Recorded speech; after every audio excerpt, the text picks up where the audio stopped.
જય સ્વામિનારાયણ.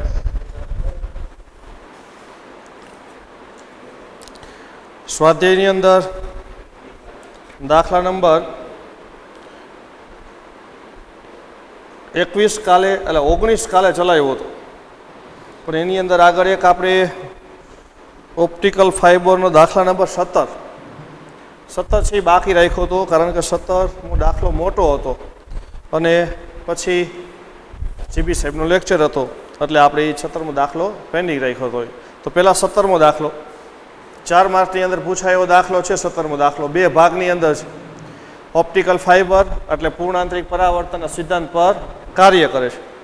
આકૃતિ 9.32માં કાચના ફાઇબરમાંથી બનાવેલ 1.68 વક્રી ભવનાંક ધરાવતી પ્રકાશ નળીનો આડછેદ દર્શાવ્યો છે. તમને આકૃતિ નીચે આપી છે. એ ઓપ્ટિકલ ફાઇબરની જે નળી હોય એ નળીની આકૃતિ આપી છે. એમાં તમને કીધું કે ઓપ્ટિકલ ફાઇબર એટલે આ જે ફાઇબર છે એ ફાઇબરની અંદરનું દ્રવ્ય એનો વક્રી ભવનાંક 1.68, જેને આપણે કોર એવું કહેતા હતા, કોરનો વક્રી ભવનાંક 1.68, એની ઉપર જે આવરણ છે એને ક્લેડિંગ કહેવાય. બહારની બાજુએ 1.44 વક્રી ભવનાંક ધરાવતા દ્રવ્યનું આવરણ કરેલું છે. એટલે બહારની બાજુએ આ ઉપર આવરણ ચડાવેલું છે, એનો વક્રી ભવનાંક તમને કીધું 1.44 બરાબર. અંદરનો વક્રી ભવનાંક છે 1.68, બહારનો વક્રી ભવનાંક 1.44. એવો ઓપ્ટિકલ ફાઇબર છે. આકૃતિમાં દર્શાવ્યા મુજબ આપાત કિરણનું પૂર્ણ આંતરિક પરાવર્તન થઈ શકે તે માટે જરૂરી આપાત કિરણોના નળીને અક્ષ સાથેના કોણનો વિસ્તાર રેન્જ જણાવો. તમને આકૃતિ આપી પૂર્ણ આંતરિક પરાવર્તન થાય એવી જ. પ્રકાશનું કિરણ અહીંયાથી દાખલ થાય બહારથી, વક્રી ભવન પામીને આ બિંદુએ આપાત થાય, પછી આ બિંદુએથી પૂર્ણ આંતરિક પરાવર્તન થયું, વળી પાછું પરાવર્તન થયું અને આમને પરાવર્તન થાય ને છેલ્લે વક્રી ભવન થઈ નિર્ગમન પામે. આપણે આ પરાવર્તન થાય છે એ જ જોવાનું છે. તો આ પરાવર્તન થવા માટેની અમુક કન્ડિશન હતી.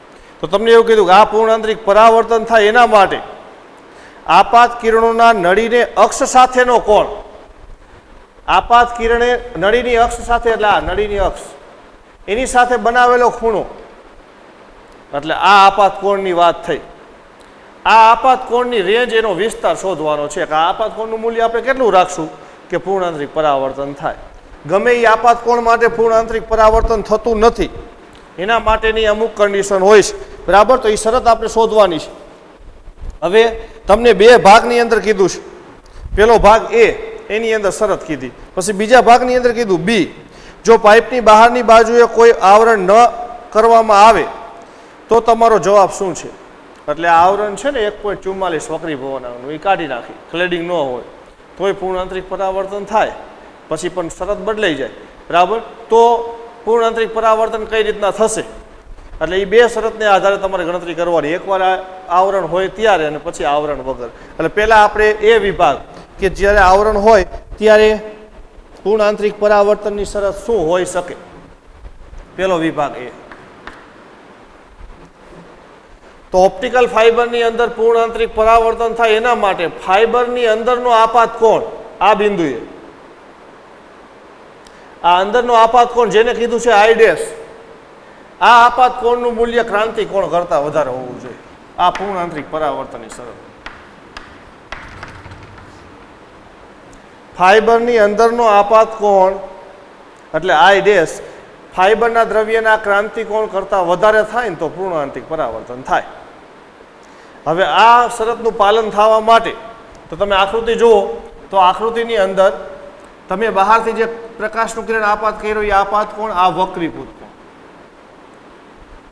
અને આ અંદરનો આપાત કોણ.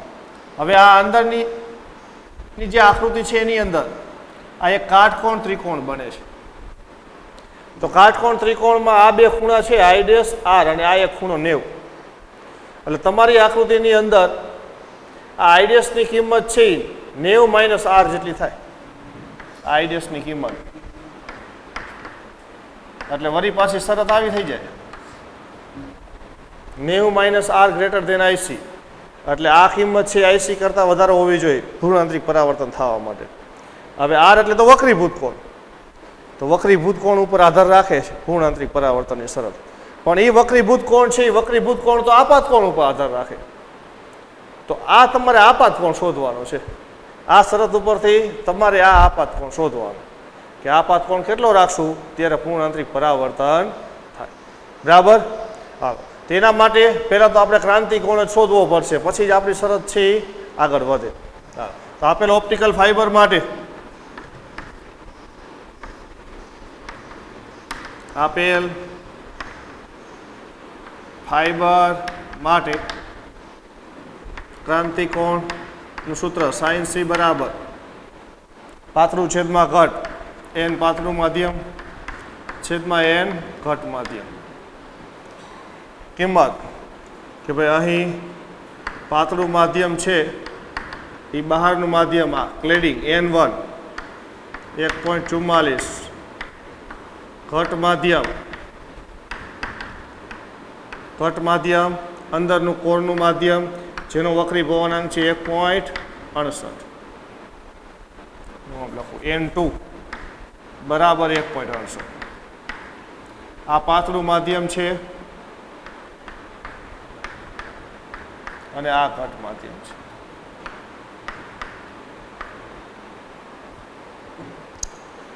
ચાલો આ કિંમત મૂકી.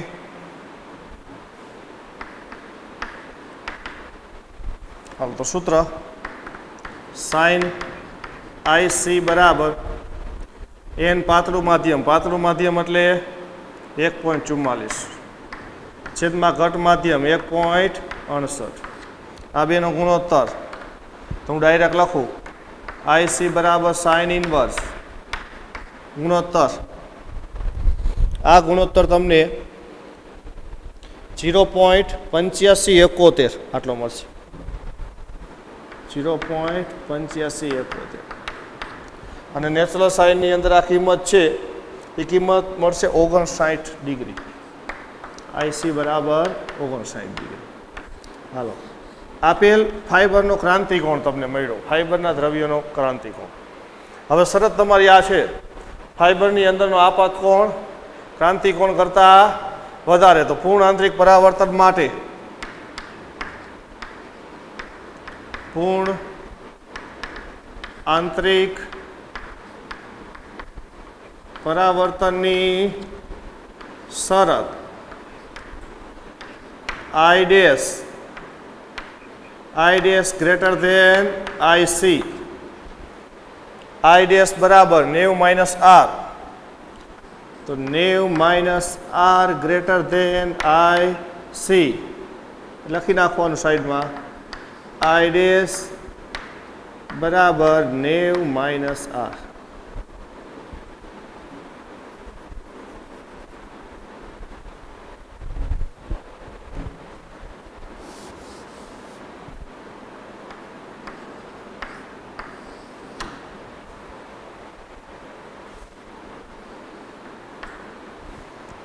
IC ની કિંમત 59.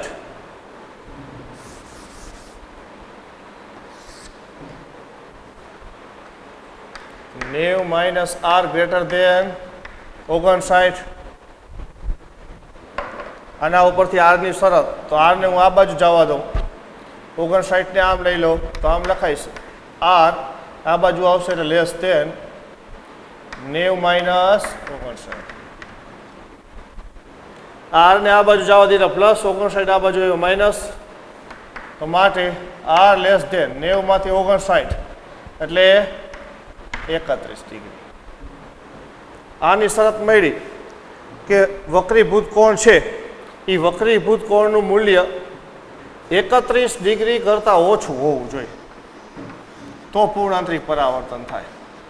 એટલે આ R ની કિંમત 31 કરતાં ઓછી રાખો એટલે એને અનુરૂપ તમને I ની કિંમત મળે, અને જે I ની કિંમત આપણે શોધવાની છે કે આપાત કોણનું મૂલ્ય કેટલું રાખવાનું. તમારે આની અંદર આપાત કોણની કિંમત શોધવાની છે, પણ આપાત કોણનું મૂલ્ય નથી શોધવાનું, આપાત કોણની રેન્જ શોધવાની છે કે આપાત કોણનું મૂલ્ય ઓછામાં ઓછું કેટલું રાખશો, વધારેમાં વધારે કેટલું રાખશો, એ આખી રેન્જ શોધવાની. તો આ એક કન્ડિશન મળી. જો આ R બરાબર 31 નથી, R લેસ ધેન 31, R ની કિંમત 31 કરતાં ઓછી, એટલે 30 ડિગ્રી અને 59 મિનિટ હોય તો ચાલે, 30 ડિગ્રી અને 50 મિનિટ હોય તો એ ચાલે. બરાબર. તો આ કન્ડિશનને અનુરૂપ હવે આપણે I ની કિંમત શોધી. હાલો આ આર બરાબર 31 લઈને આઈની કિંમત કેટલી મળે છે પછી આપણે નક્કી કરી નાખવાનું. આર તો 31 કરતાં ઓછો રાખવાનો, તો આઈની જે કિંમત મળે એ જે કિંમત મળી હોય એના કરતાં ઓછી રાખવાની.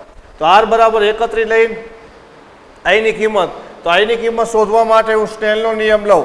આ બિંદુ પાસે, હાલો આ બિંદુને હું નામ આપી દઉં કંઈક કે ક્યુ બિંદુ. હાલો ક્યુ બિંદુ પાસે સ્નેલનો નિયમ n1 એટલે બહારનું માધ્યમ, એટલે બહારનું માધ્યમ છે હવાનું માધ્યમ n1, અંદરનું માધ્યમ તો છે જ n2, n1 sin i n2 sin r.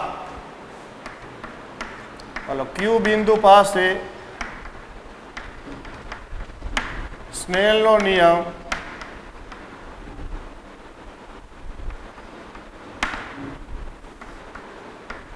લેતા, ચાલો n1 એટલે nf, n sin i બરાબર n2 sin અંદરનો ખૂણો તો r. ચાલો મૂકો કિંમત. n એટલે હવાનો વક્રી ભવનાંક, sin i ની કિંમત તો શોધવાની છે બરાબર n2 એટલે 1.68 ગુણ્યા sin r, r બરાબર લેવાના તમારે 31 અત્યારે.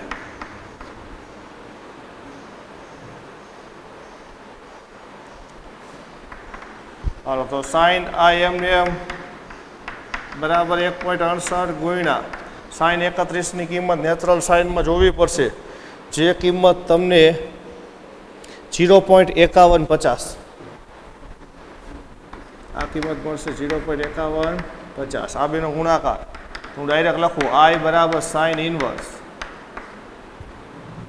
1.68 ગુણ્યા 0.5150, એ કિંમત મળશે 0.8652.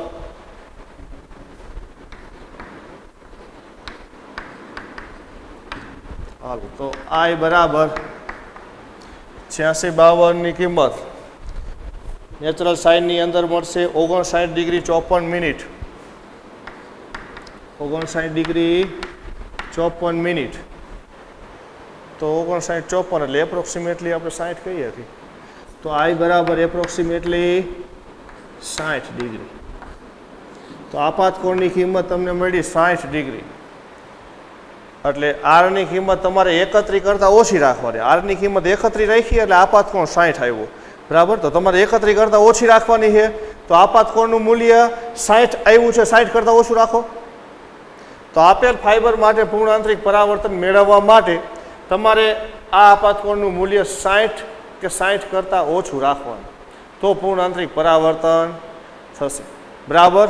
જો કિંમત 60 કરતાં વધારે રાખો તો પૂર્ણ આંતરિક પરાવર્તન થાય નહીં. શરત લખી નાખવાની. આપેલ ફાઇબર માટે આપાત કોણ I નું મૂલ્ય 60 અંશ કરતાં ઓછું રાખવાથી પૂર્ણ આંતરિક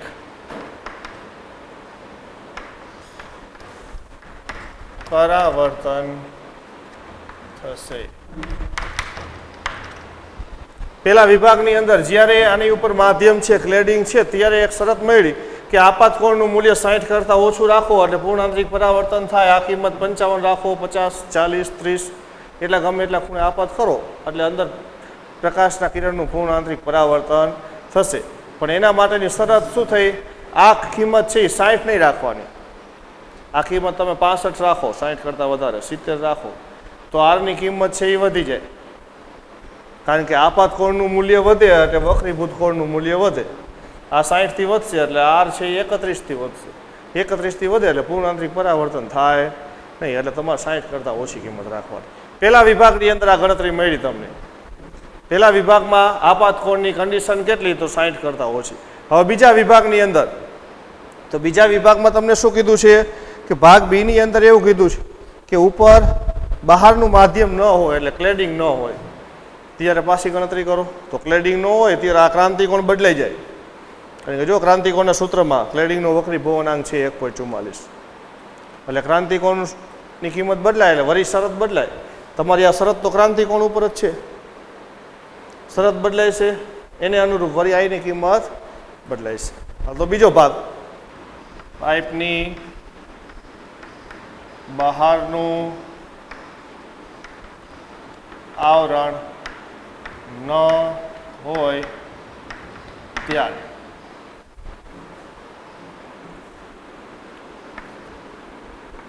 આપેલ ફાઈબર માટે ક્રાંતિકોણનું સૂત્ર વળી સાઇન સી, એટલે હું સાઇન આઈસી ડેશ કહી દઉં. સાઇન આઈસીની જગ્યાએ સાઇન આઈસી ડેશ બરાબર પાતળું માધ્યમ છેદમાં ઘટ માધ્યમ. તો અહીં પાતળું માધ્યમ શું લઈશું?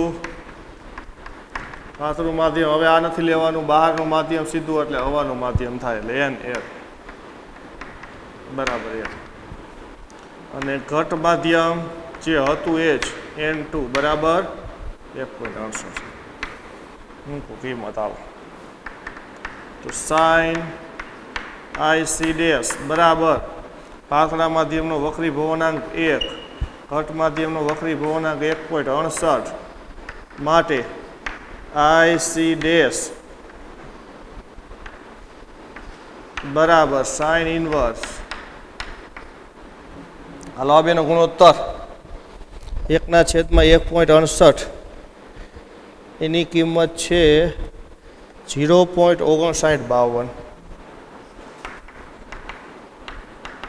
હવે નેચરલ સાઇનમાં કિંમત જોઈએ એટલે આઈસી ડેશ બરાબર એ કિંમત મળશે 36 ડિગ્રી 32 મિનિટ. 36 ડિગ્રી અને 32 મિનિટ ક્રાંતિકોણ છે આવો મળશે. જ્યારે બહાર હવાનું માધ્યમ હોય ત્યારે 36-32 આવો ક્રાંતિકોણ મળે. હાલ આ ક્રાંતિકોણ માટે વળી કન્ડિશન પૂર્ણ આંતરિક પરાવર્તનની, પૂર્ણ આંતરિક પરાવર્તન માટે i dash greater than IC dash. અંદરનો આપાત કોણ છે એ ક્રાંતિકોણ કરતાં વધારે. અંદરનો આપાત કોણ એટલે 90 - R greater than IC dash એટલે આ કિંમત છે જ 36-32. હાલો આરને આમ લઈ જઈએ તો આર આ બાજુ આવશે એટલે પ્લસ એટલે આર, પછી આ બાજુ આવે લેસ ધેન લખાય છે. 36-32 ને આમ લઈ લ્યો તો 90 - 36-32. હાલો હવે 90 માંથી 36-32 બાદ કરવાનું એટલે ડિગ્રીમાંથી ડિગ્રી, મિનિટમાંથી મિનિટ બાદ થાય એટલે 90 ને આપણે ડિગ્રી મિનિટમાં દર્શાવવા પડશે. તો 90 ને ડિગ્રી મિનિટમાં દર્શાવવા હોય તો 90 ના 89-60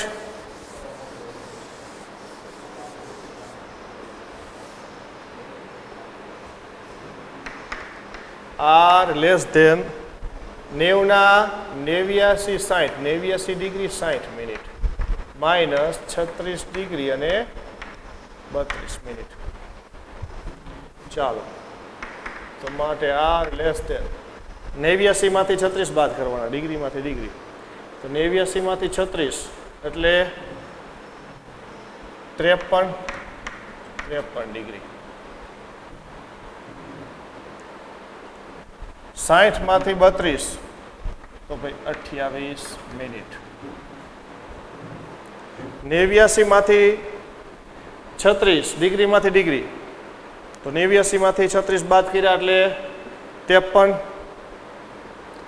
60 માંથી 32 તો 60 માંથી 32 બાદ કર્યા એટલે 28 એટલે આ કિંમત મળી તમને 53 ડિગ્રી અને 28 મિનિટ. હાલો આ કન્ડિશન મળી આરની. હાલો એ કન્ડિશન ઉપરથી વળી આરની આ કિંમત તમારે લેવાની અને આપાત કોણ શોધવાનો. વળી પાછો ક્યુ બિંદુએ સ્નેલનો નિયમ, ક્યુ બિંદુ પાસે સ્નેલનો નિયમ લેતા. હાલો સ્નેલનો નિયમ n1 sin θ એટલે n air N A sine I બરાબર n2 sine R n2 sine એટલે n એર એટલે 1 ગુણ્યા સાઇન આઈ તો શોધવાના છે n2 એટલે 1.68 ગુણ્યા સાઇન આર આર બરાબર શું લઈશું આપણે 5328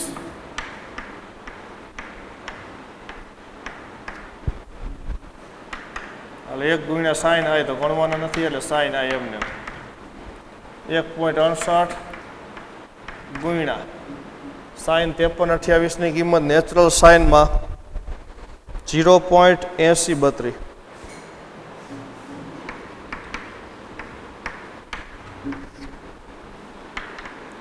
તો સાઇન આઈ બરાબર આ બેનો ગુણાકાર મળશે તમને 1.3493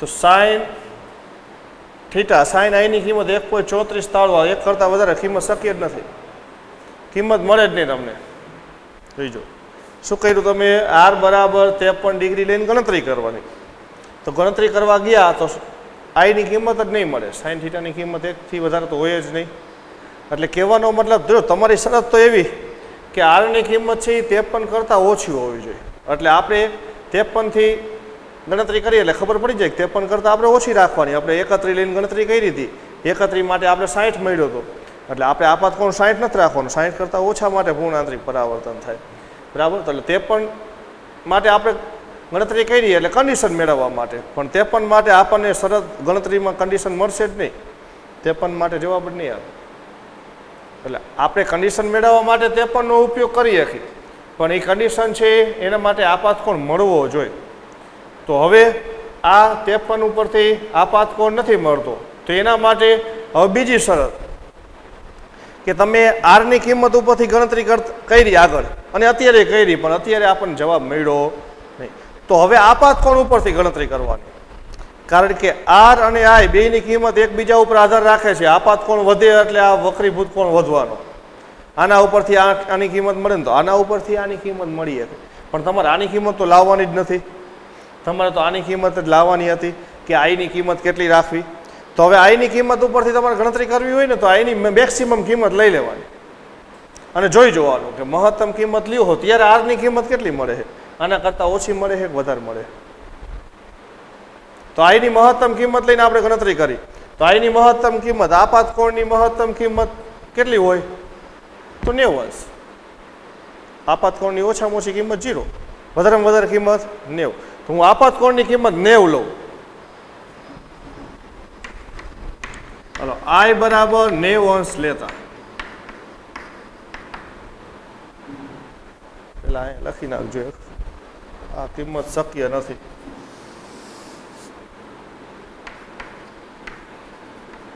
આ કિંમત શક્ય નથી મળશે જ નહીં આ કિંમત હવે તો આઈ બરાબર 90 અંશ લેતા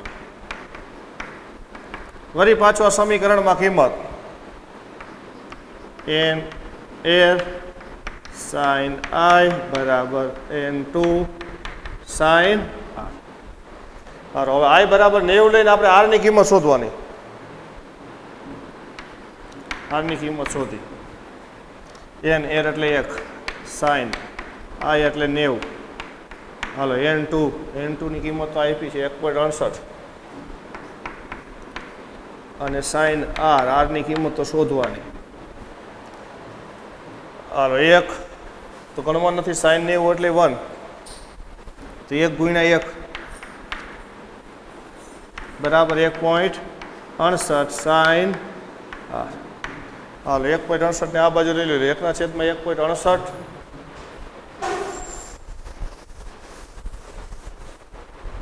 તો આમ લખું ડાયરેક્ટ સાઇન આર બરાબર 1/1.68 હાલો આની કિંમત આર બરાબર શું લખશું સાઇન ઇનવર્સ 1/1.68 ની ગણતરી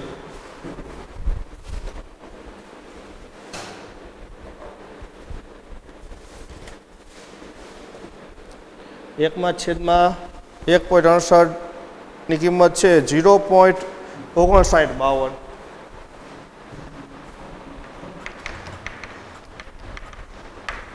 હા, તો નેચરલ સાઈન ની અંદર આ કિંમત 5952 એની કિંમત મળે છે 36 ડિગ્રી અને 32 મિનિટ. આ આર ની મહત્તમ કિંમત કહેવાય, કારણ કે તમે આઈ બરાબર 90 એટલે આ આપાત કોણની મહત્તમ કિંમત છે. લખ્યું ને તમે આઈ બરાબર 90 આ આપાત કોણની મહત્તમ કિંમત છે, એને અનુરૂપ આરની કિંમત આપણે શોધવાની હતી. આપાત કોણની મહત્તમ કિંમત માટે આરની મહત્તમ કિંમત જ મળે. આ આરની મહત્તમ કિંમત મળી તમને 36 ડિગ્રી, તો 36 ડિગ્રીની કિંમત છે 53 કરતાં ઓછી છે. આ શરતનું તો પાલન થાય, તો આ શરતનું પાલન થતું હોય પૂર્ણાંતરિક પરાવર્તન થાય. એટલે એનો મતલબ એવો થયો કે આપાત કોણની કિંમત 90 અંશ તમે લ્યો તો એ પૂર્ણાંતરિક પરાવર્તન થાય, કારણ કે 90 અંશ માટે આ શરતનું તો પાલન થાય જ છે. આપણે પૂર્ણાંતરિક પરાવર્તન માટે આરની કિંમત 53 કરતાં ઓછી રાખવાની, તો 90 માટે ઓછી છે. તો આપાત કોણનું મૂલ્ય 90 માટે પૂર્ણાંતરિક પરાવર્તન થાય તો એના કરતાં ઓછા માટે તો થાય જ. કેમ? કારણ કે આપાત કોણનું મૂલ્ય તમે હજી 90 કરતાં ઓછું રાખશો તો આરની કિંમત છે હજી 36 કરતાં ઓછી મળશે, તો આ શરતનું તો પાલન થવાનું જ છે. તો બીજા સ્થિતિની અંદર કે જ્યારે ફાઇબર ઉપર ક્લેડિંગ ન હોય ત્યારે પૂર્ણાંતરિક પરાવર્તન છે એ 90 અંશ સુધી થાય. એટલે આપાત કોણનું મૂલ્ય 90 હોય તો થાય, તો 90 હોય તો 90 કરતાં ઓછો, 90 થી ઓછો ગમે એટલા ખૂણા માટે થાય, 90 થી વધારે તો ખૂણો હોય જ નહીં. તો 0 થી 90 વચ્ચે કોઈ પણ આપાત કોણ માટે પૂર્ણાંતરિક પરાવર્તન થાય. આગળની શરતમાં 0 થી 60 વચ્ચે જ થતો હતો, કારણ કે 60 થી વધારેમાં શરતનું પાલન નહોતું થતું. તો આની અંદર 90 થી વધારેમાં પણ 90 થી વધારેનો ખૂણો હોય જ નહીં, એટલે 90 અંશ સુધી પાલન થાય છે. એટલે 0 થી 90 વચ્ચેના કોઈ પણ આપાત કોણ માટે પૂર્ણાંતરિક પરાવર્તન થાય છે. ગમે એટલા ખૂણે તમે અહીંથી પ્રકાશને દાખલ કરો ને તો અંદર પૂર્ણાંતરિક પરાવર્તન જ થાય, જ્યારે ક્લેડિંગ ન હોય ત્યારે. તો એની શરત અહીં આઈ બરાબર 90 અંશ માટે આર બરાબર 36 32 લેસ ધેન 53 28 હોવાથી કોઈ પણ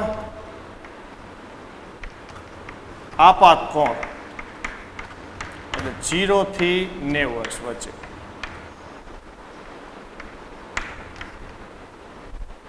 કોઈ પણ આપાત કોણ માટે પૂર્ણાંતરિક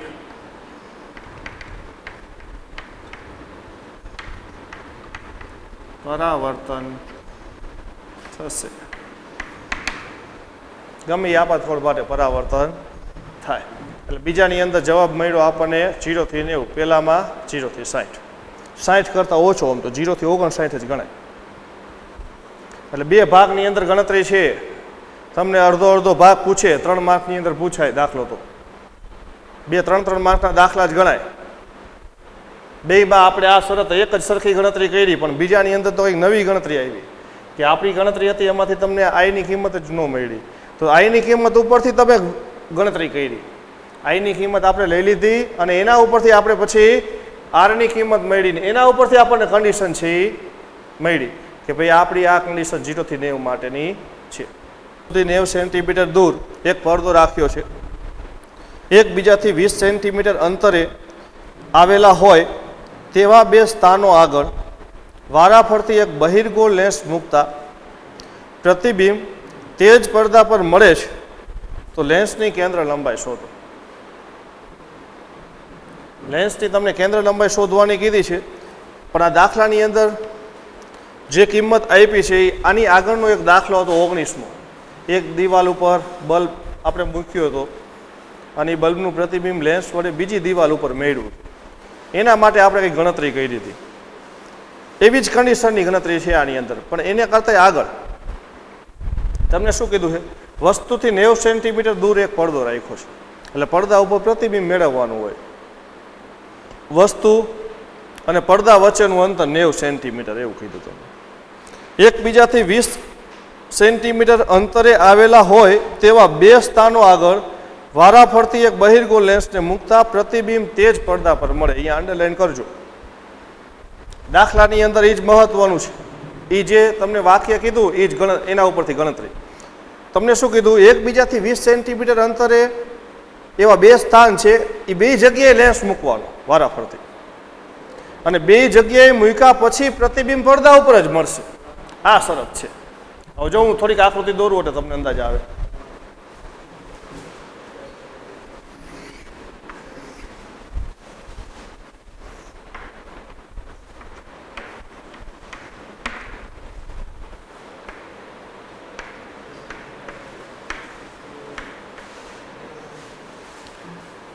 આ પડદો, આ વસ્તુ અને પડદા વચ્ચેનું અંતર, આ તમને અંતર કહી દીધું છે કંઈક 90 સેન્ટીમીટર.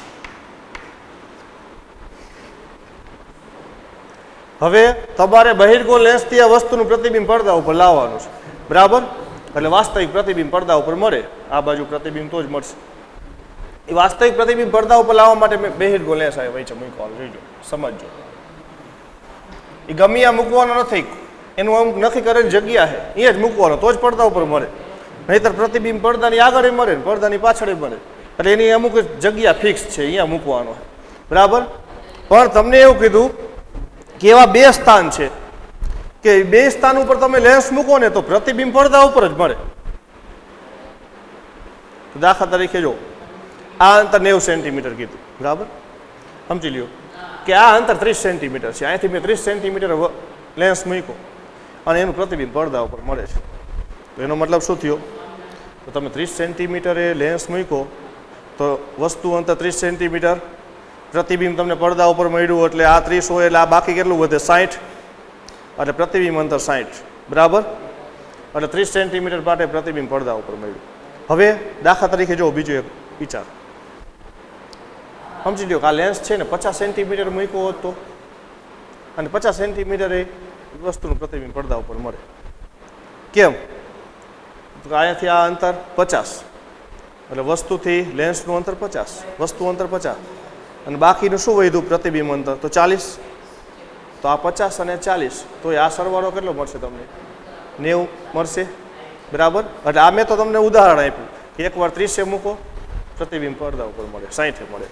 એકવાર 50 સેકન્ડ નાખો તો એ પ્રતિબિંબ છે એ પડદા ઉપર મળે છે. એટલે મેં 20 સેન્ટીમીટરનો તફાવત રહે એવા બે ઉદાહરણ આપણે વિચાર્યું. પણ હવે આપણે જે ગણતરી કરવાનું છે એ અંતર કેટલું છે એ આપણને ખબર નથી, પણ એ આપણે મેળવવાનું છે, બરાબર?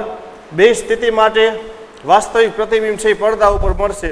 એટલે વસ્તુ અને પડદા વચ્ચેનું અંતર બદલવાનું નથી, લેન્સની સ્થિતિ બદલવાની છે. એકવાર અહીંયા મૂકો, એકવાર અહીંયા મૂકો, એકવાર અહીંયા મૂકો, પણ એની એવી બે સ્થિતિ મળશે. એ બે સ્થિતિ વચ્ચેનું અંતર પાછું 20 સેન્ટીમીટર. તો દાખલા તરીકે હું આવું વિચારું, હાલ અત્યારે મેં આકૃતિ દોરી છે, તો આ સ્થિતિ, આને હું પેલું વસ્તુ અંતર કહી દઉં. આ જગ્યાએ લેન્સ મૂક્યો, પ્રતિબિંબ પડદા ઉપર મળ્યું. હવે લેન્સની સ્થિતિ બદલી નાખી આપણે. હાલ બીજી વાર આ જગ્યાએ મૂકી દો,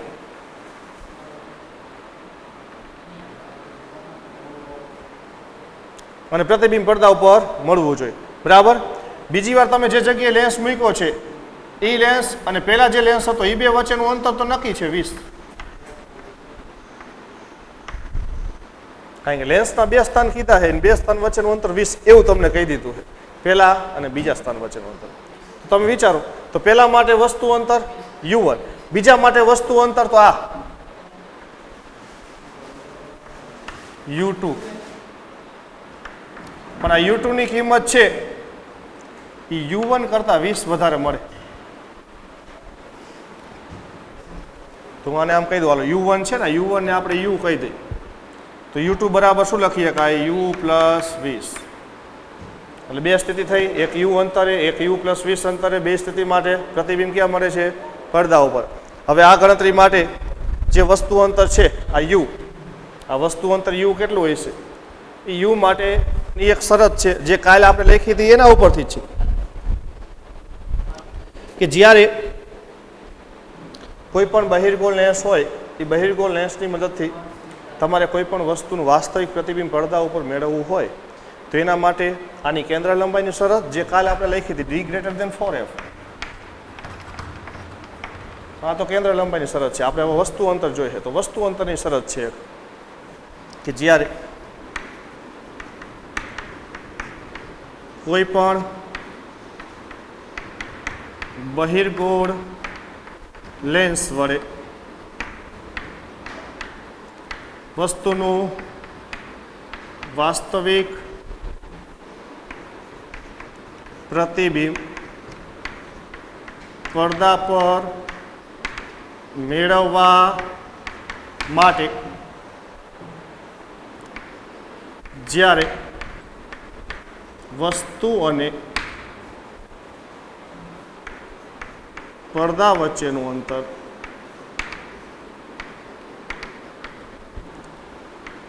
ડી હોય તથા કેન્દ્ર લંબાઈ એફ હોય તો વસ્તુથી લેન્સનું અંતર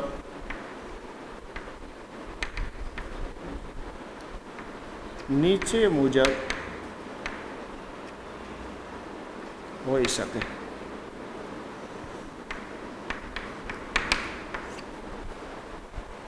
વસ્તુ અંતર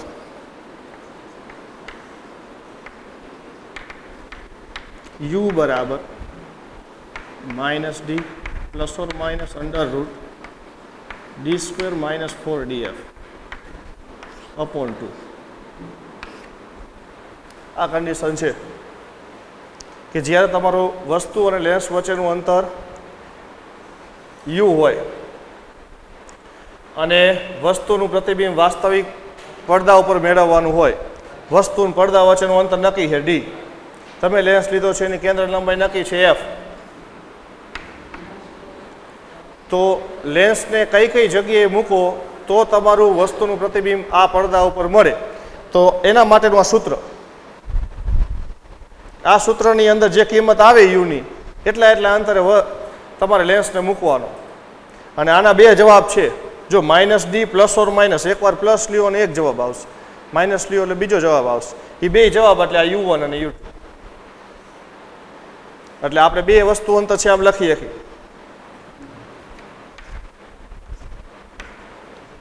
આથી u1 બરાબર તો -d માઇનસ લઈ લે minus d square minus 4df છેદમાં 2 તથા u2 બરાબર -d plus under root d square minus 4df છેદમાં 2. એકવાર કિંમત પ્લસ લેવાની અને જે કિંમત આવે છે એને મેં u1 પહેલું અંતર કીધું, માઇનસ લેવાની જે કિંમત આવે એને બીજું અંતર કીધું. જો કાલે એક કન્ડિશન હતી એ કન્ડિશન આ દ્વિઘાત સમીકરણનો ઉકેલ જ છે. આ દ્વિઘાત સમીકરણનો ઉકેલ જે લખ્યો -d plus or minus under root d square minus 4df upon 2, આ ડેલ્ટાની કિંમત ગ્રેટર દેન 0 હોવી જોઈએ. ડેલ્ટા ગ્રેટર દેન 0 ક્યારે હોય તો કાલ મેં કન્ડિશન લખીને ડી ગ્રેટર દેન 4f, આ ડીની કિંમત 4f કરતાં વધારે હોય ને તો જ ગ્રેટર દેન 0 આવે, તો જ બે ઉકેલ મળે, એટલે તો જ વાસ્તવિક પ્રતિબિંબ મળે. એટલે તમારે આ બે અંતર મળે છે, આ બે અંતર શોધવાના, જેમાંથી એક અંતર છે તમારું દાખલા તરીકે આપણે કીધું કે u, તો બીજું અંતર u પ્લસ 20, તો u1 બરાબર કિંમત મૂકી દે u બરાબર તો -d minus under root d square minus 4df by 2. અને કહી દો સમીકરણ નંબર 1. u2 માટે તો u2 બરાબર -d plus under root d square minus 4df by 2. u2 બરાબર u પ્લસ 20 બરાબર -d plus under root d square minus 4df by 2. u ની કિંમત સમીકરણ 1 માંથી મૂકી દો તો -d minus under root d square minus 4df /2 plus 20 બરાબર -d plus √d² minus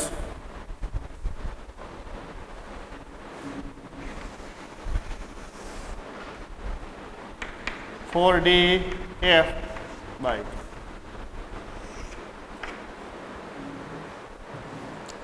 u2 એટલે બીજું વસ્તુ અંતર છે 20 સેન્ટીમીટર વધારે એટલે u પ્લસ 20 યુની કિંમત તમારી સમીકરણ 1 એટલે પહેલો ઉકેલ છે એ મૂકી દીધી કિંમત, પહેલા ઉકેલની કિંમત અને બીજા ઉકેલની કિંમત. ચાલો અંશ વિભાજન તો -d/2 minus √d² minus 4df/2 plus 20 બરાબર આ બાજુ અંશ વિભાજન તો -d/2 પ્લસ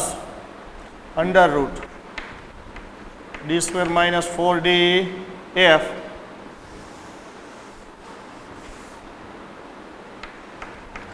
/2 -d/2 બે કેન્સલ, આ પદને આ બાજુ જવા દો તો માઇનસ છે આખું પ્લસ થઈ જશે, આ બાજુ 20 વધશે તો 20 બરાબર જો બે પદ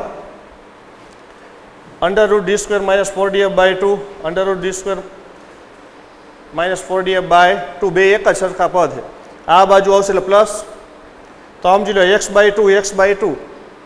તો x/2 પ્લસ x/2 એટલે x તો એનું આમ ડાયરેક્ટ લખી નાખું √d² માઇનસ 4df. આ બે પદ કેન્સલ અને આ બાજુ લીધા એટલે એક સ્ટેપ મેં ઓછું કરી નાખ્યું, આ બે એક જ પદ છે બેનો સરવાળો મેં દર્શાવી દીધો, આ x/2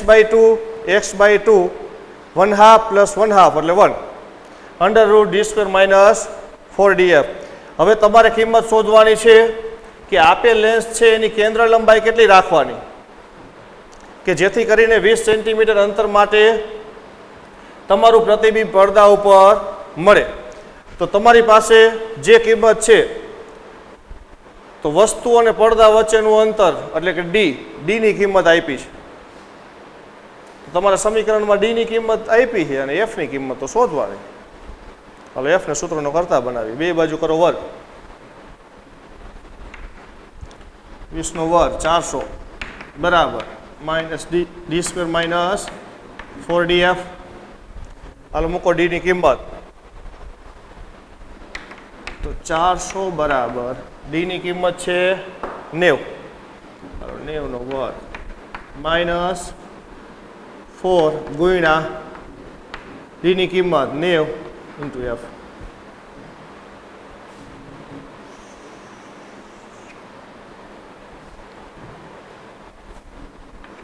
તો 400 બરાબર 90 91 8100 9 ચોક 36 360 f.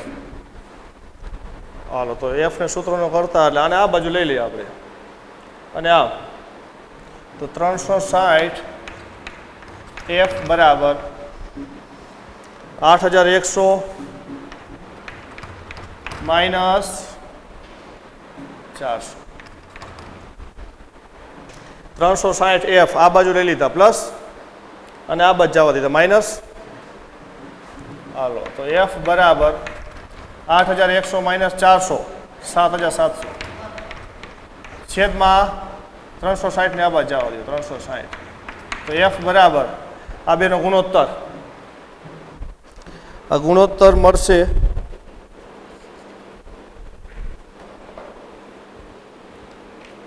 21.39 સેન્ટીમીટર.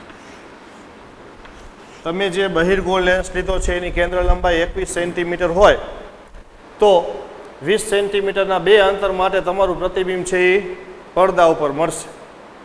આ એની શરત, પણ એ શરત માટેનું સૂત્ર જે ગણતરી કરીને મેળવવામાં આવ્યું છે.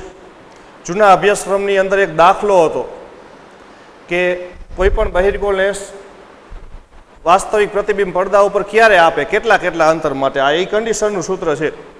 નવા અભ્યાસક્રમની અંદર એ દાખલો નથી, પણ આ મેં કન્ડિશન આ જે સૂત્ર લખ્યું છે એ જૂના અભ્યાસક્રમની ગણતરીમાં ઉપરથી મેળવેલું આ સૂત્ર છે. અને તમારે યાદ રાખવાનું કે જ્યારે કોઈ પણ બહિર્ગોળ લેન્સ છે એ વસ્તુનું પ્રતિબિંબ પડદા ઉપર આપે તો એ બહિર્ગોળ લેન્સને કેટલા કેટલા અંતરે મૂકો ત્યારે વસ્તુનું પ્રતિબિંબ પડદા ઉપર મળે, તો એ આટલા આટલા અંતરે. અને એ બહિર્ગોળ લેન્સ છે એનું એ વસ્તુનું પ્રતિબિંબ પડદા ઉપર વાસ્તવિક આપે એના માટેની શરત, તો એના માટેની શરત આ બે અંતર, આ યુની બે કિંમત છે એ બે તમારા અંતર, પણ એ બે અંતર મળે ક્યારે કે જ્યારે ડેલ્ટાની કિંમત ગ્રેટર ધેન 0 હોય. આ જે વર્ગમૂળ છે ને એ ધન કિંમત હોવી જોઈએ, અને એ ધન કિંમત આપણે કાલ દાખલો એક ગણ્યો તો ડી ગ્રેટર ધેન 4f, એ શરત હોય તો જ આ ગણતરી થાય પહેલા. એટલે ડી ગ્રેટર ધેન 4f તો ખરી જ, એની સાથે સાથે આ શરત હોય ત્યારે તમારે બે અંતર માટે પ્રતિબિંબ મળશે. એની બે અંતરની કિંમત તમને આપણે જે આ 20 સેન્ટીમીટરનો તફાવત લીધો છે બરાબર, એ 20 સેન્ટીમીટરના તફાવત માટે આપણને કેન્દ્ર લંબાઈ આટલી મળી. તમને આ તફાવત કહી દીધો હતો કે બે 20 સેન્ટીમીટરના સ્થાન લેન્સને રાખવો છે, પણ એ બે 20 સેન્ટીમીટરના સ્થાને રાખ્યા પછી પ્રતિબિંબ આપણને પડદા ઉપર મળવું પડે બરાબર. તો કેન્દ્ર લંબાઈ કેટલી, એટલે આ અંતર બે આપણે લઈ જ લીધા, એક અંતર આપણે યુ લીધું અને બીજું અંતર યુ પ્લસ 20, એટલે તફાવત 20 સેન્ટીમીટરનું લઈ લીધું, અને એના ઉપરથી આપણે કેન્દ્ર લંબાઈ શોધી. કેન્દ્ર લંબાઈ તમને 21 સેન્ટીમીટર મળી. કોણ ધરાવતા પ્રિઝમની સપાટી પર કેટલા લઘુત્તમ આપાત કોણે આપાત થતા કિરણનું બીજી સપાટીએથી સહેજ પૂર્ણ આંતરિક પરાવર્તન થાય. 60 અંશનો વક્રતાકારક કોણ એટલે પ્રિઝમ કોણ. પ્રિઝમનો પ્રિઝમ કોણ તમને આપ્યો 60 અંશ, એ બરાબર 60 અંશ. અને એના પછી તો આપેલ પ્રિઝમ માટે તમને એવું કીધું લઘુત્તમ આપાત કોણ કેટલો હોવો જોઈએ કે જેથી બીજી સપાટીએથી સહેજ કિરણનું પૂર્ણ આંતરિક પરાવર્તન થાય. એટલે પ્રિઝમની બીજી સપાટી ઉપરથી જે પ્રકાશનું કિરણનું નિર્ગમન થાય છે બીજી વાર વક્રી પવન, અહીંયાથી પરાવર્તન થાય, અહીંયા અંદર અંદર પૂર્ણ આંતરિક પરાવર્તન થાય, એના માટે તમારે આપાત કોણનું લઘુત્તમ મૂલ્ય કેટલું હોવું જોઈએ એવું તમને પૂછ્યું. પ્રિઝમના દ્રવ્યનો વક્રી ભવનાંક 1.524 છે. હાલો, પ્રિઝમના દ્રવ્યનો વક્રી ભવનાંક આપ્યો તમને n બરાબર 1.524.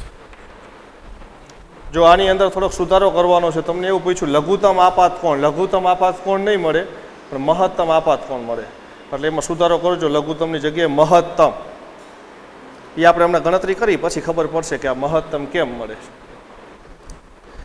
તો પ્રિઝમ માટે પ્રિઝમ કોણ તમને આપ્યો છે, એનો વક્રી ભવનાંક આપ્યો ને બીજી સપાટી ઉપરથી આપણે પૂર્ણ આંતરિક પરાવર્તન કરવું છે, તો એના માટે આપાત કોણની મહત્તમ કિંમત, એના માટે આપાત કોણની મહત્તમ કિંમત શોધવાની છે. હાલો, પ્રિઝમ માટે વક્રી ભવનનું દર્શાવો.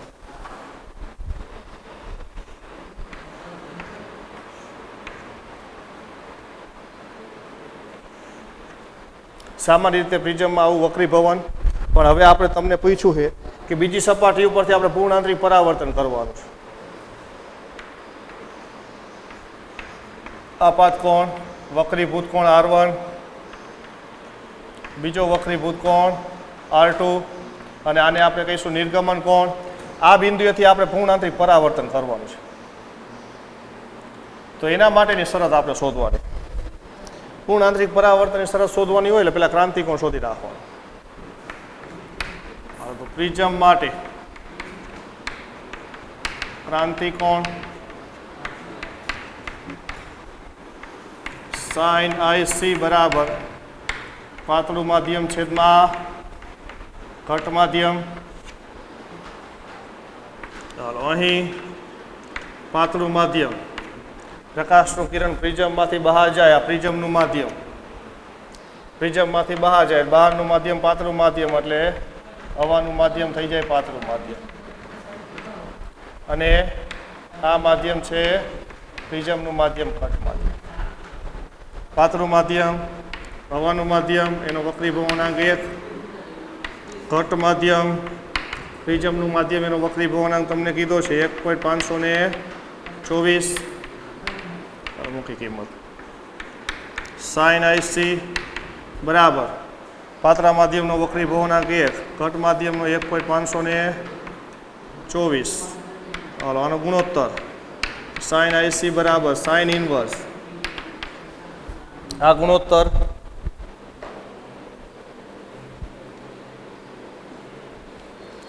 0.6561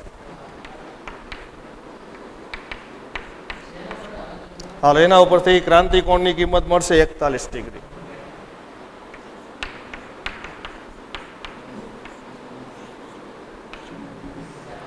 હાલો આ પ્રિઝમ માટે ક્રાંતિકોણ તમને 41 મળ્યો હવે તમારે આ પ્રિઝમમાં પૂર્ણાંતરિક પરાવર્તન કરવું હોય તો આ સપાટી આપાત કોણ છે ને R2 એની કિંમત ક્રાંતિકોણ કરતાં વધારે હોવી જોઈએ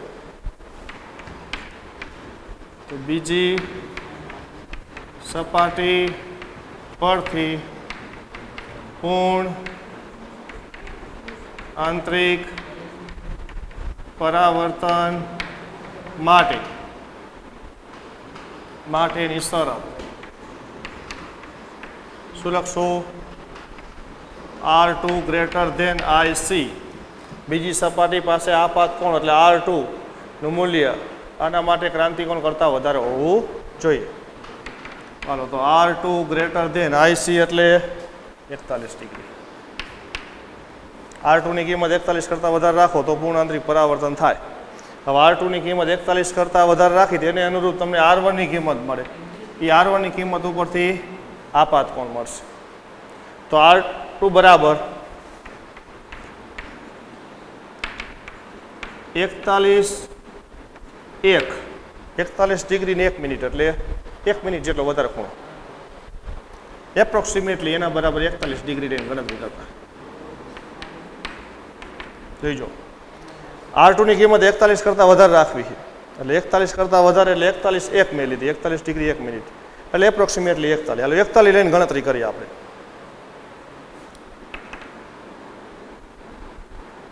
તો R1 બરાબર A માઇનસ R2 તો માટે R1 બરાબર A એટલે 60 R2 એટલે 41 લેવાના છે 60 માંથી 41 કેટલી મળશે કિંમત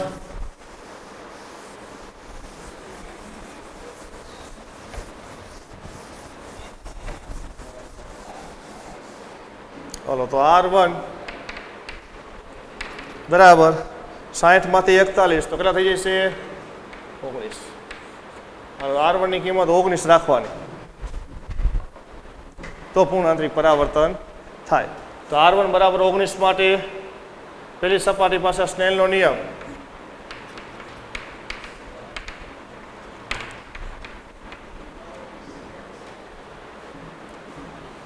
આ N1 એટલે NR આ શું થઈ જશે N2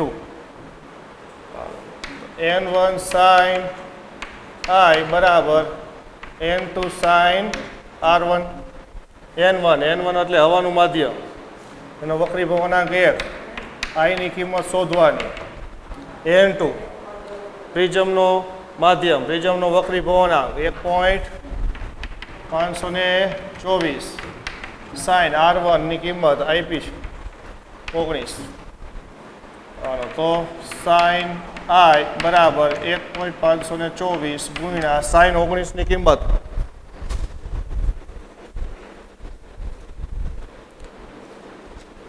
sin 19 ની કિંમત મળશે 0.3256 આ બેનો ગુણાકાર ડાયરેક્ટ લખી I બરાબર sin ઇનવર્સ બેનો ગુણાકાર 0.4962